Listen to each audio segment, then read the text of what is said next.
Саламатсыздар ма, құрметті оқырмандар? Сіздермен бірге математика пәнінің оқытушысы Альсейтов Амангелді Гумарович. Бүгінгі сабақта факториал тақырыбына бір есепті қарастыратын боламыз. Факториалға нөмірі 21 есеп берілген теңдеуді шешу керек. N натурал санына қатысты теңдеу. Сонымен есептің шарты. Бөлшек бөлімінде n-1-дің факториалы, алымында n плюс 1-дің факториалы. Осы өрнектің мәні 72-ге тең. n-ді табыңыз. Яғни n натурал санына қатысты факториалы бар теңдеу. Мен бұған дейін факториал тақырыбына 20 бейнеролик түсіріп каналға жүктеген болатынмын. Кімге қажет, соларды қарап алыңыздар. Есепті шығару барысында қолданылатын факториалға қатысты екі формула. Бірінші, n натурал санының факториалын есептеу формуласы. n натурал санының факториалын табу үшін бірден n-ге дейінгі n саны қоса алынған барлық натурал сандарды көбейту керек. Екінші, факториалдың мына қасиеті. n-ның факториалы тең болады, n-1-дің факториалы көбейтілген n. Жоғарыда көрсетілген екінші формуланы қолданып, берілген теңдеудің алымындағы n плюс 1-дің факториалын n-1-дің факториалы көбейтілген n плюс 1 түрінде жазып аламыз. Бөліміндегі n-1 факториалды қараңыздар, оны өзгеріссіз қалдырамыз. Біз сонда мына соңғы түрдегі теңдеуге келеміз. Соңғы теңдеуде бөлшектің алым мен бөлімінде өзара тең көбейткіш бар. n натурал сан, ал натурал санның факториалы нөлге тең емес, сондықтан n-1-дің факториалы нөлге тең емес. n-1-дің факториалдарын қысқартамыз. Әр қайсысының орнында бірге тең көбейткіш қалады. Нәтижесінде n көбейтілген жақшаның ішінде n плюс 1 тең 72 түріндегі теңдеу аламыз. Әрі қарай теңдеудің сол жағында жақшаны ашамыз. Теңдеудің сол жағында қараңыздар, n-ді n-ге көбейтеміз, n квадрат шығады, n-ді 1-ге көбейтеміз, n шығады, және теңдік таңбасының оң жағында 72-ні сол жағына шығарамыз. Теңдеудің екінші жағына шығарғанда қосылғыштың таңбасы қарама-қарсыға өзгереді.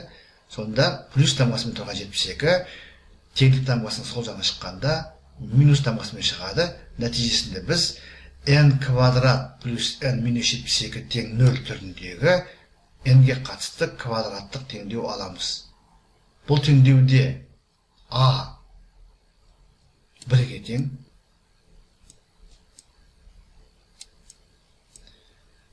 b да 1-ге тең, n-нің алдында коэффициент, ал бос мүше с минус 72-ге тең. Дискриминант есептейміз. Дискриминант тең болады b квадрат минус 4 атысы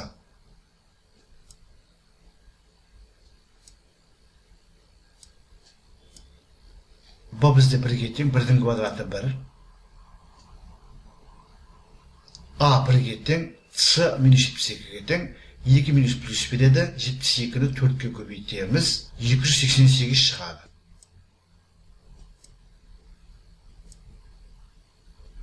Бір мен 288-дің қосындысы 289-ға тең, және 289 оң сан, яғни квадраттық теңдеудің 2 түбірі болады.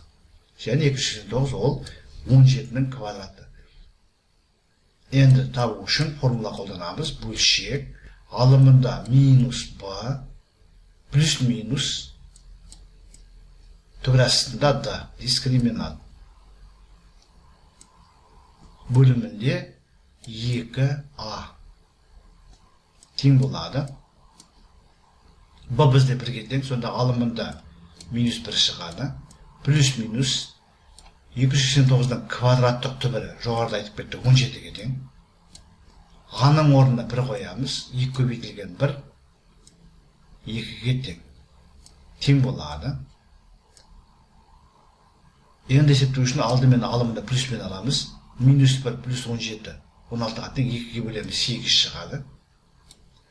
Екінші минуспен аламыз. Минус 1, минус 17, минус 18-ге тең 2-ге бөлеміз минус 9 шығады. Бізде n натурал сан. Шыққан 2 түбірдің ішінде 8 натурал сан, ал минус 9 натурал сан емес. Яғни минус 9 бөгде түбір деген сөз. Олай болса, есептің жауабы n тең 8-ге. Берілген теңдеудің бір ғана түбірі бар екен. Ол 8, яғни есептің жауабы 8. Сонымен құрметті оқырмандар, біз бүгінгі сабақта факториалға қатысты бір есепті толығымен талдадық. Бұл жерде біз натурал санның факториалын есептеу формуласын қолдандық, факториалдың бір қасиетін қолдандық, және квадраттық теңдеуді шешудің дискриминант арқылы шешу тәсілін қолдандық. Сұрақ болса комментарийға жазыңыздар. Әдеттегідей әрбір сұраққа ұсыныс пікірге ескертуге, уақытымен және нақты жауап беруге тырысатын боламын. Зейін қойып тыңдағандарыңыз үшін көп рахмет. Келесі кездескенше.